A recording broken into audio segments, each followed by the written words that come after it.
Good morning student. आज हम पढ़ेंगे the landscape of the soul. ये ऑनबिल का 4th चैप्टर है। इसकी जो लेखिका है, ऑथर है, वो है नथाली ट्रॉवरी, और इन्होंने वेस्टर्न पेंटिंग और चाइनीज़ पेंटिंग के अंतर को इस पाठ में समझाया है, दोनों में कंपैरिजन किया है। चलिए पाठ में चलते हैं। A wonderful old tale is told about. Wonderful old tale का मतलब होता है एक बहुत ही आश्चर्यचकित कर देने वाली पुरानी कहानी। टेल मीन्स स्टोरी या कहानी। Is told about the painter, जो कि किसके बारे में है? पेंटर के बारे में है। उनका नाम है Wu Daozi, who lived in the 8th century. वो कब थे? 8वीं शताब्दी में।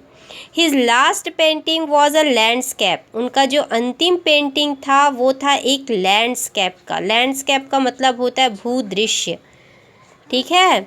Commissioned by the Tang emperor. Commissioned मतलब होता है आदेशित करना।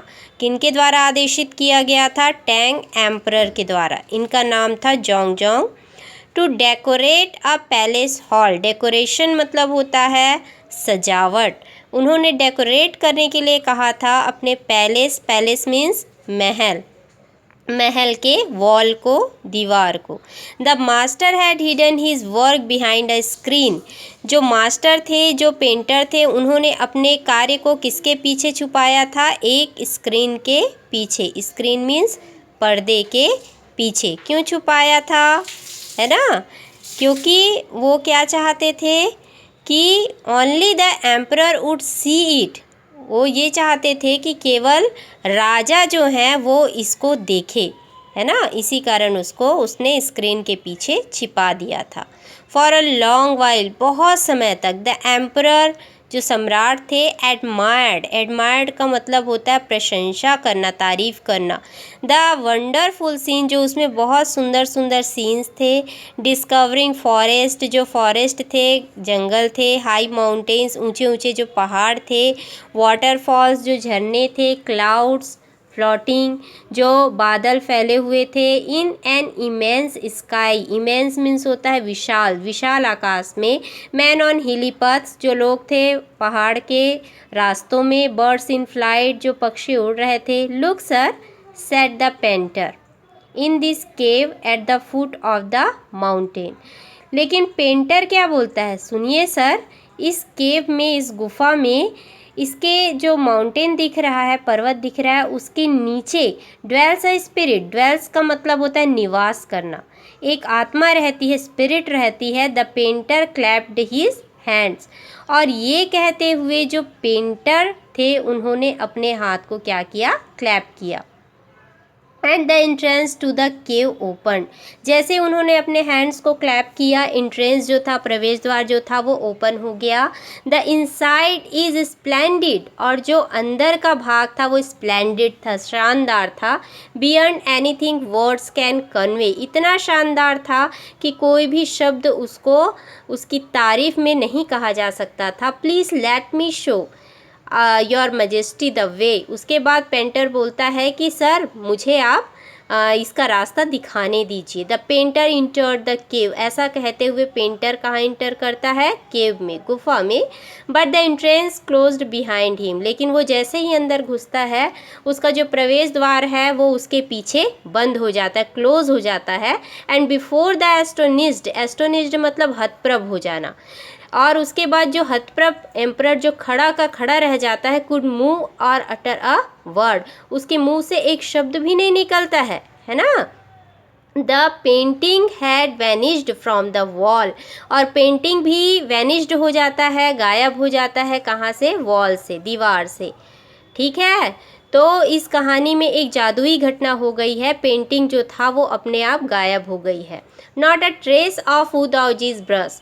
यहाँ तक कि जो वू दाओजी थे, उनका एक ब्रश भी वहाँ छूटा नहीं रहा। See again in this world and the artist was never. है ना, जो आर्टिस्ट थे वो फिर से इस दुनिया में दिखाई नहीं देते हैं। Such stories played an important part in China's classical.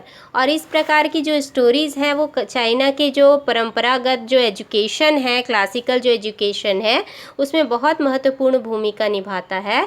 The books of Confucius and Zhuangzi, जो बुक है कन्फ्यूशियस और जोंगजी का, ये इससे भरे पड़े हैं, इस प्रकार की जो कहानियाँ हैं उससे भरे पड़े हैं, फुल ऑफ देम है। They help the master to guide his disciple, यहाँ पे जो डिसिपल शब्द आया है उसका मतलब होता है शिष्य या चेला। ये जो कहानियाँ हैं ये एक मास्टर को, गुरु को गाइड करती है अपने विद्यार्थी को, चेले को इन द राइट डायरेक्शन, सही दिशा दिखाने के लिए, है ना। इस प्रकार की जो कहानियाँ हैं किसमें है, कन्फ्यूशियस और जोंगजी के बुक्स में है। ठीक है, याद रहेगा सभी को। चलिए आगे चलते हैं अब।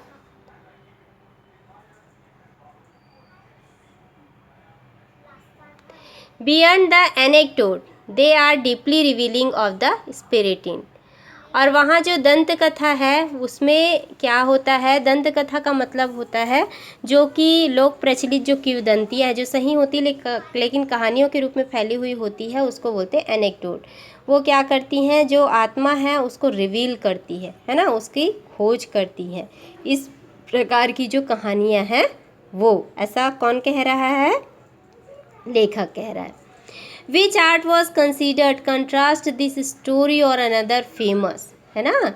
जो स्टोरी के बारे में हम पढ़ रहे हैं और वैसा ही एक और भी स्टोरी है जिसकी तुलना हम इस स्टोरी से कर सकते हैं। Another famous one about a painter, एक और पेंटर हैं जो कि बहुत फेमस थे। Who would not draw the I of a dragon, जिन्होंने इस डर के मारे जो ड्रैगन का आई था, जो ड्रैगन उनने बनाया था उसका आई को पेंटिंग नहीं किया था। He had painted for fear it would fly out of the painting, कि कहीं वो पेंटिंग के बाहर आकर उड़ न जाए। With an old story from my native Flanders, लेकिन लेखिका कहती हैं जो कि फ्लैंडर्स की थी, कि मेरे जो फ्लैंडर्स के जो स्टोरीज़ हैं that I find most representative of western painting, जो वहाँ जो कहानियाँ सुनाई देती हैं वो चाइना की नहीं होती हैं, वो वेस्टर्न पेंटिंग का प्रतिनिधित्व करती है। रिप्रेजेंटेटिव मतलब प्रतिनिधित्व करना या प्रतिनिधि, है ना। तो यहाँ पे जो हमारी लेखिका है वो कहाँ की थी, फ्लैंडर्स की। ओके, और वहाँ के जो पेंटिंग्स हैं वो किसका प्रतिनिधित्व करती थी, वेस्टर्न पेंटिंग का।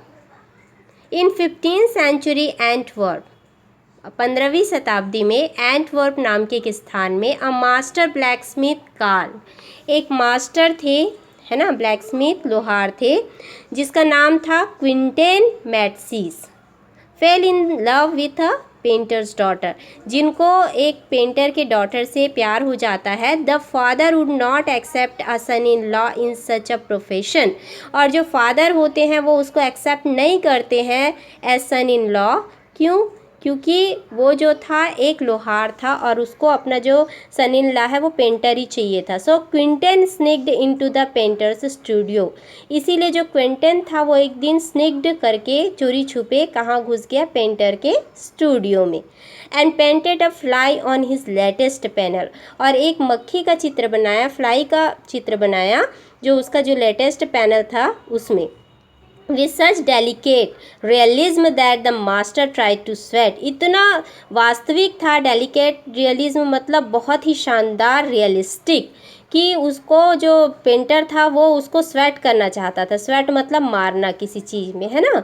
मक्खी को जैसे अपन मारते हैं, ट्राई करते हैं मारने के लिए, वैसे ही वो उसको मारने लग गया था, उड़ाने के लिए। It away before he realized, और उसको मार के भगाने की वो तब तक कोशिश करता रहा जब तक उसको रियलाइज़ नहीं हुआ व्हाट हैड हैपन, कि क्या हुआ है। Quinten was immediately admitted as an apprentice, apprentice मतलब होता है प्रशिक्षु। जो क्विंटन था उसको बहुत ही शीघ्रता से उसने अपना क्या बना लिया, प्रशिक्षु बना लिया। इनटू हिज स्टूडियो, अपने स्टूडियो में।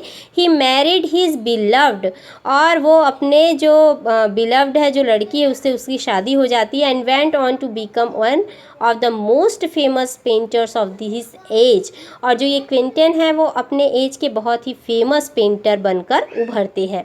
This two stories illustrate what each form of art is trying to achieve, ये दो स्टोरीज हमको बताती हैं कि एक्चुअल में इस आर्ट में क्या वो अचीव करना चाह रहे हैं, है ना।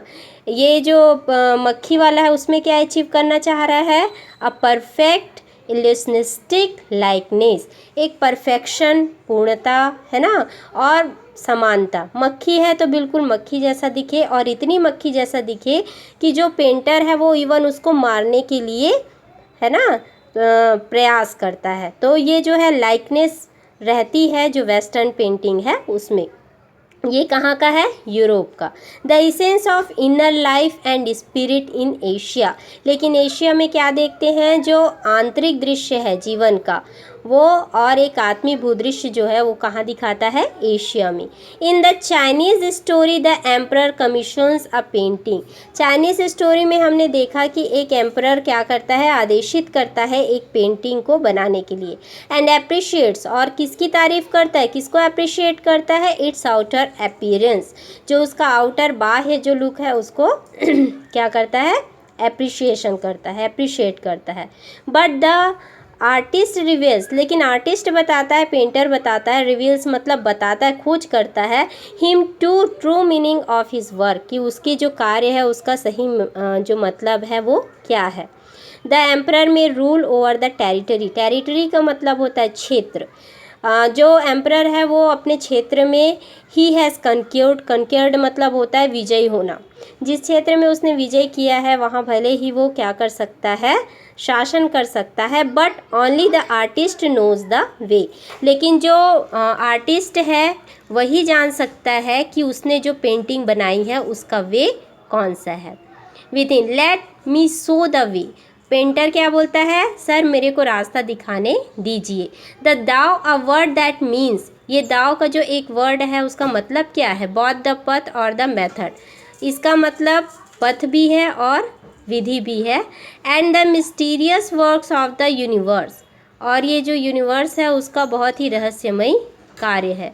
The painting is gone, painting चला गया, but the artist has reached his goal, लेकिन जो आर्टिस्ट था वो अपने लक्ष्य तक के गोल तक पहुंच गया। बियॉन्ड एनी मटेरियल अपीयरेंस, और वो जो था वो किसी भी फिजिकल जो उपस्थिति है उससे कहीं बढ़कर था। A classical Chinese landscape is not mean to reproduce, एक जो पारंपरिक चाइनीज़ जो पेंटिंग है उसका ये मतलब नहीं है कि हम रिप्रोड्यूस करें या किसी चीज़ को समानता में वैसे ही बनाएं, ठीक है। तो इस तरह से पेंटर कहाँ पहुँच जाता है, अपने लक्ष्य में पहुँच जाता है, गोल को अचीव कर लेता है। वो किसी भी जो फिज़िकल यहाँ पे हम जो भी अपीयरेंस देखते हैं, भौतिक जो क्षेत्र है उससे कहीं बढ़ के होता है, उसका जो भी है ना कार्य होता है वो। Actual view as would a western figurative painting, वो एक्चुअल व्यू नहीं बनाना चाहते जो क्लासिकल चाइनीज़ पेंटिंग है उसमें, जैसा कि वेस्टर्न फिगरेटिव पेंटिंग्स में होता है। Whereas the European painter wants you to borrow his eyes, जो यूरोपियन पेंटर है वो चाहते हैं कि तुम उनकी आँखों को उधार लो, and look at a particular landscape exactly as he sighted, है ना। तो वो जिस एंगल से वो लैंडस्केप भूदृश्य को बनाता है एग्जैक्टली हम वैसा ही उसी एंगल से उसको देखें, ऐसा कौन चाहता है, European painter. From a specific angle, बहुत ही एक स्पेशल एंगल से हम उसको देखें, कोण से देखें। The Chinese painter does not choose a single view point, जबकि जो चाइनीज़ पेंटर है वो ये नहीं चाहता कि वो जैसा एंगल वो क्रिएट किया है उसी एंगल से देखो, केवल एक ही एंगल रहे उसको देखने के लिए। His landscape is not a real one, उनका जो भूदृश्य होता है वो कोई रियल नहीं होता है, सच का नहीं होता है। And you can inter it from any point, और आप उसमें किसी भी पॉइंट से, किसी भी बिंदु से इंटर कर सकते हैं। तो ये अंतर है हमारे वेस्टर्न पेंटिंग में और चाइनीज़ पेंटिंग में, है ना। देन ट्रैवल इन इट, और फिर उसमें क्या करना है, हमको ट्रैवल करना है। कौन से पेंटिंग में, चाइनीज़ पेंटिंग में। The artist creates a path for your eyes to travel, और जो आर्टिस्ट है वो एक रास्ता क्रिएट करता है आपकी आँखों के लिए कि आप उस चित्र में क्या करो, ट्रैवल करो। Up and down then back again, आप उसमें घूमो नीचे से ऊपर से और उसके बाद वापस आ जाओ इन लीजरली मूवमेंट। खाली समय में। This is even more true in the case of the horizontal scroll. ये जो चाइनीज़ पेंटिंग है उसमें एक प्रकार का पेंटिंग होता है हॉरिजॉन्टल जो स्क्रॉल होता है, in which the action of slowly opening one section of the painting. इसमें धीरे धीरे जो सेक्शन है वो खुलता जाता है, then rolling it up to move on to the other. एक चित्र बंद होता है फिर दूसरा खुलता है, फिर उससे रिलेटेड और adds a dimension of time which is, और इसमें एड्स होता जाता है जो डायमेंशन है टाइम का। और ये बहुत ही महत्वपूर्ण चित्र होता है, ये प्रतिनिधित्व करता है हमारे चाइनीज़ पेंटिंग का, है ना। इसमें एक से दूसरा जो रिलेटेड रहता है, जो पेंटिंग्स होते हैं वो इच इधर रिलेटेड होते हैं, ठीक है।